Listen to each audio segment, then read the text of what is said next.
Hey, good morning, good afternoon, good evening. What's up? What's good, everybody? It is Sunday morning as I am recording this. I hope this finds you well. We're coming up the last week of March. Ay. We're going to do a week ahead tarot spread. I have the Hoodoo Tarot out. Let's get into it. How is our week as a whole coming up? Like, this message is for the collective. If you find yourself here, this reading is for you. You will hear things, confirmations. If this reading is not here for you, leave it for someone else. Thank you so much for joining me. Please hit that like, share, and subscribe button. All right, let's get into it. The week as a whole, please, Spirit. Whoa. All right. What falls to the floor comes to the door. This is the Two of Baskets. It's like the Two of Cups. This is your divine counterpart. This has been coming up for us. Your divine counterpart, your love, your true love, your forever love is coming. They stay together and they feed each other herbs to stay interested in each other for life. Let me read you a little. But your divine counterpart is coming. It's coming. Spirit is telling us this over and over again. A happy couple posed cheek to cheek. They both have a basket full of herbs. In the woman's basket is a queen's delight root, and in his saturija, I butcher that one. Both of these herbs are associated with keeping one's partner faithful and maintaining their interest in a relationship. It's about positive, harmonious partnerships, reciprocity, warmth, romance, equality, sharing, reconciliation, best friends, joy, balance, mutual respect, contentment, serious commitment, emphasizing similarities instead of differences, and truces. Best week ever.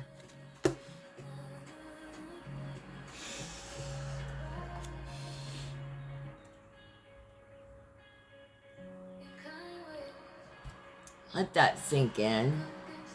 Best week ever.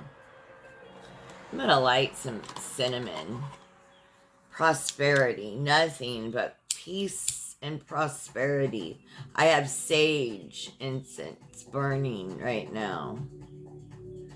I'm lighting a little cinnamon for us to invite in nothing but prosperity. The sage is burning out anything that is not of the highest great white light, bright healing energy of the most high good, of the good of all and the harm of none, not even theirs. The cinnamon is for nothing but prosperity will come your way.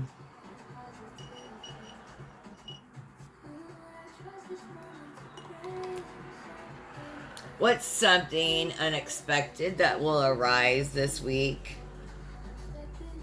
What's something unexpected that will arise this week? Best week ever. I'm part of the collective, so I'm like,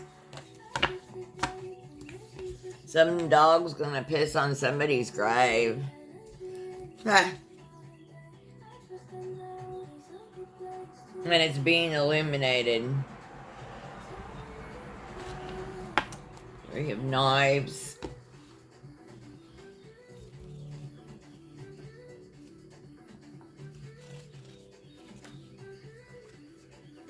Let's see.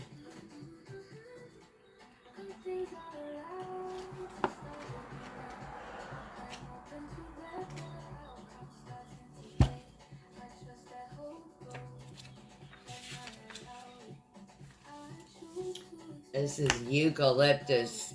This is something unexpected that will arise. A wounded person lies against a bottle tree with broken bottles as a stray dog urinates on their loved one's grave. Triple ouch. The southern tradition of creating bottle trees is an Afghanism from the Congo people who believe spirits could reside in bottles. Africanism. Couldn't get that out. Believe that spirits could reside in bottles. The idea was to capture any negative spirits and allow the sunlight to destroy them at dawn. The crepe myrtle tree grows throughout the South and was considered sacred by many root workers because it represents rejuvenation and God's promise to be faithful. The property I live on right now, I'm surrounded by crepe myrtles. They're just coming back into bloom.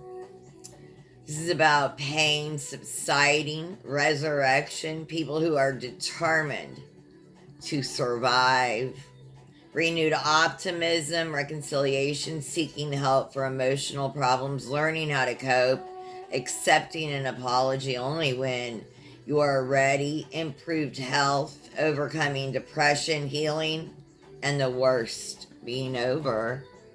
That's something you did. Like this week is going to be better than you could. You're going to meet your divine counterpart, and then it's going to be even better than you could have expected. I'll take it.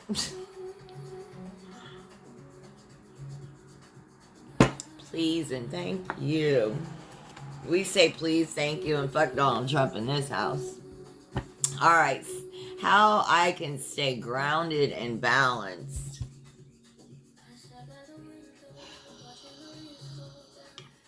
Live in the northern hemisphere of the United States. Time to plant those flowers. I had my hands in dirt all day yesterday planting all my seeds. But how else can we stay grounded and balanced? How can we stay? I'm going to read this to you, Spirit. How can we stay?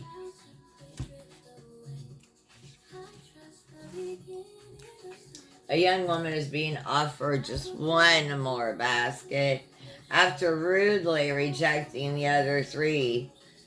The NG cufflinks belong to Neville Goddard, who was one of the most important, influential New Thought voices of the 20th century. The New Thought movement emphasized the power of positive thinking and the ability of the mind to manifest whatever the seeker desired.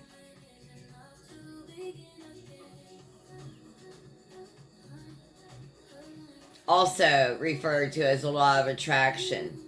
Neville claimed that his teacher was a turbaned black man named Abdullah who tutored him in scripture, number, mysticism, Kabbalah, and Hebrew. New Thought philosophy was incorporated into many black American spiritualistic churches. This is about revitalization, meditation, introspection, and at the end of stagnation. So how can you stay grounded? Of course, meditation, right? But this is all about law of attraction. Caring just enough, right? Allowing. The art of allowing, the power of positive thinking, the ability of the mind to manifest whatever the seeker desired. The law of attraction, that's how you stay grounded. You can manifest anything you want, good or bad. And we do. Look back on your life. You know it to be true. I'm a poet. Important emotion you will feel this week. What's an important emotion we'll feel this week?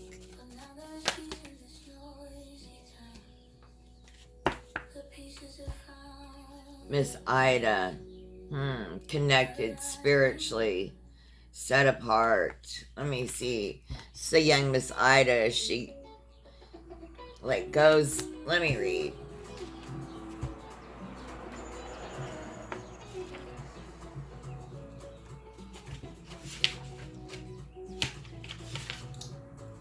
High Priestess. This is an important emotion you will feel this week. High Priestess. Be still and know that I am God. Psalms 46:10. A 7-year-old Ida Carter is standing in the attic surrounded by candles. It's dark, but she's not afraid because she's an old soul who understands that she is never really alone. You know that too. Ida, Seven Sisters Carter, was a root worker from Hogansville, Alabama. There isn't much information about Miss Ida, but she told an interviewer she was called to root working at just 7 years old. I used to go out and dig up sassafras roots with my grandmother.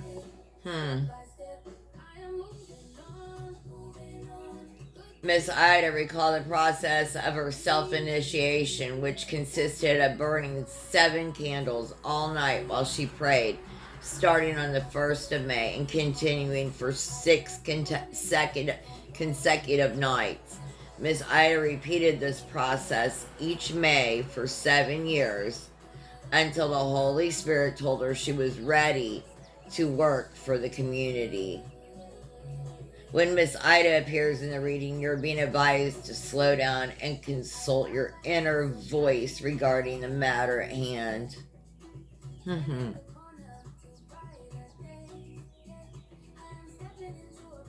Everyone is forced to wait sometimes, but very few know how to do it while remaining at peace. You've waited a long time for all of this. Everything that's coming your way. You've waited a long time.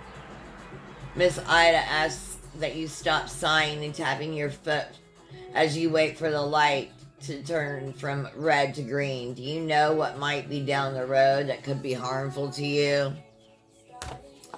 You've been protected. The reason,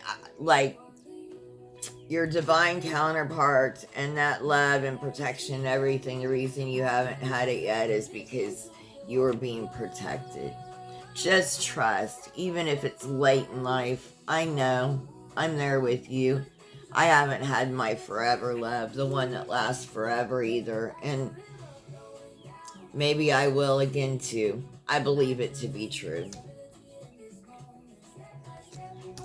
High Priestess does not have to be a female. We embody male and female. We have duality, each of us equally, a right and left side. Left side is our female side, right side is our male side. Or dominant, I should say. Something that will inspire you this week. What's going to inspire you this week?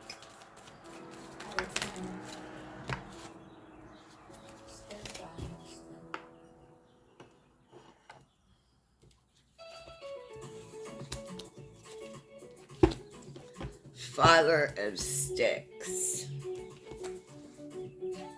Let's look.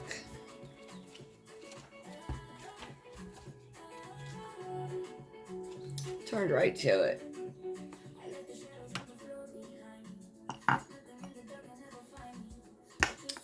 All right.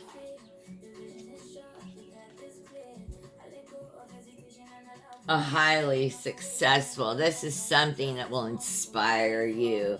a highly successful 19th century hoodoo man named Dr. James Alexander, Indian Jim, who lived in New Orleans, was originally from Mississippi, depicted here as a father of sticks. He was known for his curing ceremonies, which included the distribution of fruit covered in burning brandy. He would also do head washings with brandy. The father of sticks is generally a beneficent card. Good card. What's gonna, yes, on the positives, he is a visionary, adventurous, goal-oriented, wise, and trustworthy with a can-do attitude and a natural born leadership. You're gonna be inspired with all that. You're a natural born leader. You have a can-do attitude. You're trustworthy, you're adventurous, you're goal-oriented, and you're wise. Yes, you are. You're gonna be inspired.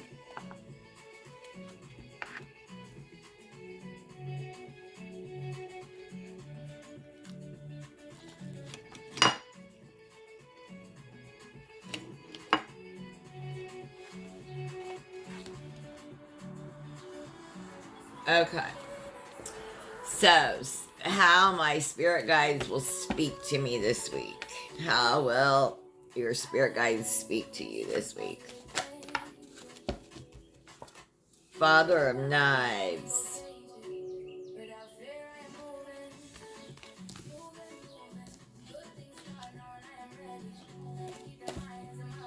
Father of Knives.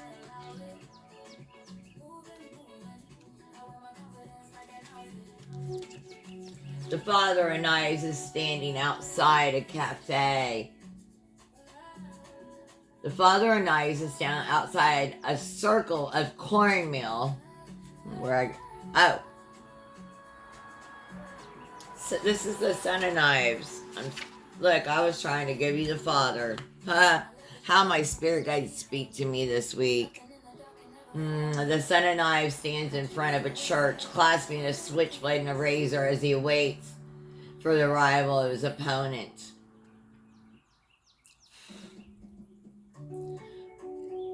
This coming Saturday, next Saturday, March 28th, is the third No King's Day March protest. The winner of this slash fest must face no retribution from the family of the wounded or deceased man, because the battle takes place before the eyes of God. The Son of Knives represents the tendency to go too hard and provoke others. Yeah, do you a little bit. On the positive side, he is innovative, gung-ho, energetic, vigilant, clever, and persuasive. But on the negative, be a little pushy, aggressive, right? Be aware of this. Your spirit guides are saying, just be aware. Be aware. Don't create drama and don't go too hard.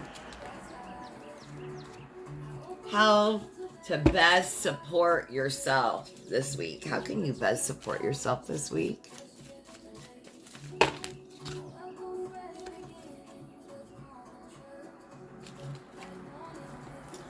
It's an ancestor card.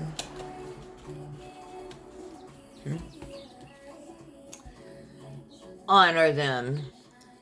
Do you have an altar? Make an altar. I have mine. I have pictures of my ancestors that I work with. I have my gems. I have my stones. I have a huge labradorite stone up there. Candles, pictures, things that remind me of them, right? Spiritual meanings. Leave them offerings. Leave your ancestor offerings. Do you leave them food, coffee, tea? Like, we want to work with our ancestors, but what do we give back to them? Even though they're on the other side, they still like to have those things. They still, they can't physically get them anymore, but they still enjoy them. Put that cup of coffee, tea, or what, or make a plate and put it for them. The eye that mocketh at his father and despiseth to obey his mother. The ravens of the valley shall pick it out, and the young eagle shall eat it. Proverbs 30:17. A happy baby is lying in a crib, though her form is young. There is a part of her that is very old. The half of her face that is skeletal reflects this internal connection with the ancestors. Internal connection. Excuse me. Ancestor veneration is one of the least discussed but most ubiquitous features of human life since time immemorial. Though the aesthetics of ancestral veneration vary depending on culture, there are few people who feel comfortable with their dead just being dead. Instead, humans have created hundreds of other dimensions for their souls to inhabit, where they may or may not be accessible to the living. In hoodoo, we may have access to any spirit of the dead if the deceased is willing and we are skilled enough to make and maintain contact.